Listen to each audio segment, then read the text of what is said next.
Our bar is pretty unique. So we have bars in 3 different countries. So Bangkok, it started 8 years ago. We're in Hong Kong for 5 years, and now nearly 2 in Shanghai. This feels like a lot longer. I feel like I'm still new here, but so yeah, we do things a bit differently. So there's never no in our bar. If we have an idea, we have something we want to do, we just do it. So we're going to go through a few things that we do with some things that you know, a couple of things that we do with things that you probably don't want us to do, but it's quite fun and quite tasty. So yeah. So we'll start with something that I really love, which is a pineapple. So a pineapple is like the symbol of hospitality. So everywhere you go, there's generally pineapples. Bartenders have them tattooed on themselves. They're generally about in our world. So the way that we use all the plant. So a lot of bars will only use the juice and only use the pulp, whereas everything you see here has a use. So the skin, I don't know if you can see really clearly. In the skin, there's these little pockets. So inside these little pockets is yeast. So there's lots and lots of wild yeast. So when they grow, they sort of come up and then get tighter. So all you got to do with this is put it in water and sugar, leave it for 2 days somewhere warm, and you'll have beer, around 4 to 6% beer. It's called tepeche. So it's something that the Mayans have been drinking for thousands of years. It's something that Mexicans still drink to this day. It's like a probiotic drink that they use in the morning. Not many bars use it in this side of the world, which is a shame because it's delicious. And it's, the head, or the frond, as you say, though, this contains a massive amount of gentian. So gentian is the main bitter component of Campari, Aperol, any kind of bitter liqueur. It all has gentian in. There's lots and lots in the top of these leaves. So you can steep the leaves in vodka we leave them for 2 weeks, but we put it into spiritus, which is a really, really strong 96% alcohol. And what you'll get is this big black liquid. It looks terrifying, but when you have Angostura, you have any kind of orange bitters, this is the quickest way and the only way you can make it naturally. It's technically illegal. I should put that out there. but if you don't tell them, they don't know. So good. So the pulp and the core. So the pulp, obviously, everyone juices. Shouldn't have told anyone it's illegal, should we? Just edit that bit out, it's fine. But yeah, the pulp and the juice. So when we juice the pineapple, we have loads of pulp left. So we use that to make coasters. So in the bar, we don't really use coasters a lot because we oil it, but we always have them in the back, or we give them to the bar downstairs. So we recycle it on Freemanlu. So we give them to either Bistro 11 or the Japanese restaurant further up the road. They take them off us.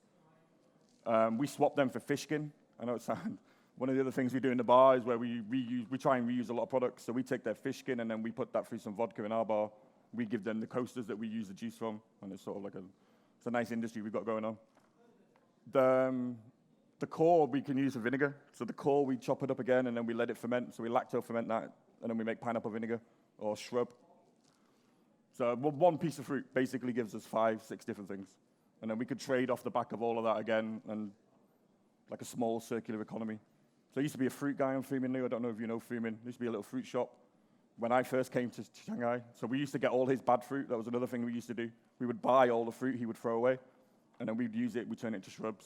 So the street's really good. We get used coffee grounds off the coffee shops, so they don't throw them away. We keep them, and then we use them for cold brew. So it's a good little world. So now we're going to move on to something a little bit weirder. So duck neck is it's one of the favorites in the bar. People ask for it every night. They now know, and it's now something that we keep in cycle. So one of the things that we did in Thailand that we started to realize was quite a big thing was merging the local and the modern. So in Thailand, for argument's sake, we started using tom yum spices to start tom yum infusions. Hong Kong, milk and coffee tea. That was always a big thing that we did there. And then I was trying to think how to do it in China because tea's obvious. We're going to talk about tea in a minute. So I was thinking about maybe putting food and drinking culture together. So what I noticed is when they eat duck neck, they've always got baijiu, they've always got whiskey. So it's a way of merging the two worlds together. Rather than having a separate duck neck and a separate baijiu, you put them together and you've got one thing, and it seems to work. So we use mezcal for the duck neck because mezcal can take a lot. So mezcal is a really punchy spirit. It's got a lot of crazy notes. It tastes like rubber, gasoline. It's got massive vegetable notes as well. You get carrots, you can get avocado. There's all kinds of flavors in all kinds of different mezcals. China's just opening up now to mezcal. I think this year you're going to see 5 or 6 bars come into Shanghai that are going to be specifically mezcal bars. We're doing the menu for one of them. You've also got Koa coming. You guys know Koa. Koa's the best bar in Asia this year. So they're opening in Shanghai with a mezcal bar as well. So the drink you can see here is a Negroni. So we don't use Campari with the mezcal because we don't want to hide the flavor of the duck neck. So we use a spirit called Suze, or we use our pineapple bitters. So we make our own kind of bitter liqueur. And then on top, this is shredded duck neck and a piece of dehydrated carrot. So the idea is to eat the carrot, drink the drink, and keep that fusion alive. So the same, sort of flipping it around a little bit. So instead of eating the duck neck and then doing the shot, you're sort of doing the shot and eating the duck neck. It's the other way around. It tastes like duck neck, both sides. It's a bit odd, and it's a bit weird to get your head around, but you should come and try it, because it is delicious. It's a tea. So we just opened a tea shop. We have a speakeasy within our speakeasy.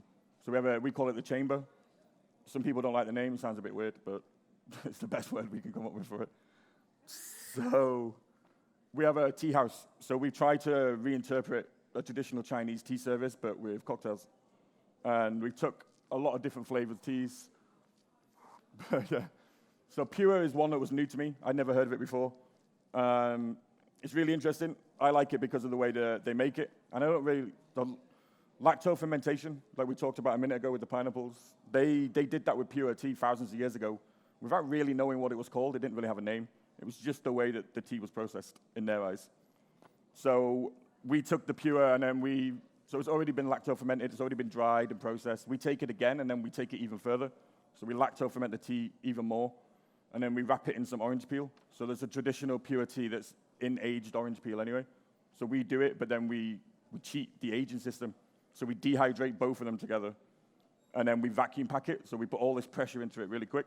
So you get the same effect that takes 9 months normally to do. We can do it in 10 minutes. So we do that a lot. And then we infuse a lot of spirits with Pure. So Pure we put into cognac, dark rums, whiskeys, anything dark you can use this tea for. White spirits, it doesn't work. The way that barrel-aged spirits and the way white spirits sort of pull flavor is very different. So barrel-aged spirits generally are softer, so they take less, but also not as fast. White spirits, if you put tea in, it'll happen in minutes. It'll start taking the tannins out, it'll start making it really bitter, and then you end up with some pretty bad alcohol, to be honest. The infusions are not great. So green tea is another, tannins are massive in the green tea. So again, with the infusions, we don't tend to do it a lot. We'll put it into a vac pack bag, we'll vac pack it and put it in a sous vide for literally 10 minutes. We'll cook the tea out, and then it gives you a rounded flavor. Because green tea, if you leave it too long, it tastes bad. Even when you leave it in water, if you go back to it after an hour, it's undrinkable. So you can imagine if vodka is pulling that flavor really quick, it's going to be terrible, really quick. Black tea. So this is something that, obviously, I'm British, so we use black tea more than anything else. Massive amount of flavor, but it also carries a massive amount of flavor. So on our stand and feast, we have a raspberry and black tea syrup with gin. So we only need a tiny, tiny bit of raspberry in that. And this tea will carry that raspberry flavor all the way through. So we use literally 4 grams of raspberry, dehydrated raspberry, into the bottle of gin with the tea. And it just tastes like raspberry because you put the tea inside. Jasmine tea, this is something new. I've never worked with jasmine tea really that much before. Burns with alcohol. It's a really weird tea. So like if you put it into something that's over 40% proof, it'll burn the actual tea leaves. So they become really, really bitter instantly. So it's something that when we started working with it and starting to learn the new flavors and whatnot, something I never realized would happen, to be honest. I didn't know it could happen. But yeah, we don't use a lot of jasmine tea now because of that, because it's not great. The other thing, just quickly, I want to touch on. Everyone know what pickled tea salad is? Everyone heard of Lafette? You had it before? Yeah. So I opened a couple of hotels in Myanmar, and one of the things I discovered was Lafette. And it's this mad pickled tea salad that shouldn't make sense. It looks terrible. It looks like a pile of mush on a plate. But if you infuse with it, I don't know how they've done what they've done with the tea and how they pickled it, but the infusion with it is amazing. It's hard to find a good Lafette here, though. I've not found one yet. If anyone knows one, definitely tell me. But yeah, it's something that we use in Bloody Marys. So when we do clarified Marys in the bar, we put Lafette and then use the Lafette to basically catch all the tomato juice and all the bits and the infusions. And then we have a pickled Bloody Mary, basically. But using pickled tea, I'm using the Lafette. Didn't think anyone would have Lafette here. It's quite mad. Okay. So these are some of the tea cocktails that we're doing. So this one is just literally a pure tea. This is the pure here. And then we just put it into some cognac and some chocolate bitters and a fig leaf. So fig leaves, you have a lot of fig trees in Shanghai. And a lot of people like figs. The figs are a big thing, but the leaves are, in my opinion, more flavorsome than the actual fruit. So the leaves, if you steep them or you cook them, you get this almondy vanilla, like caramel. It's a crazy flavor. And it's only one, you can't find it anywhere else. It's just in this one leaf. So yeah, we do fig leaf, cognac, and pure with this one. Up top here, this is another green tea cocktail, but this time we put it with orange bitters and some Cointreau. And then we edible gold on the top there. And then this is the long drink here. So this is a violet tea. So we make the violet tea ourselves. We put the violets through the tea leaves. And then we make it long. So we carbonate in the bar as well. So we don't put extra soda water in. We make the cocktails and carbonate the cocktail itself. So you get a better flavor.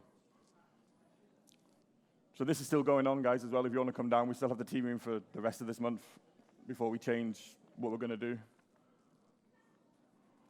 All right, Szechuan peppers. This is one of my favorite things because it's nuts. It's great.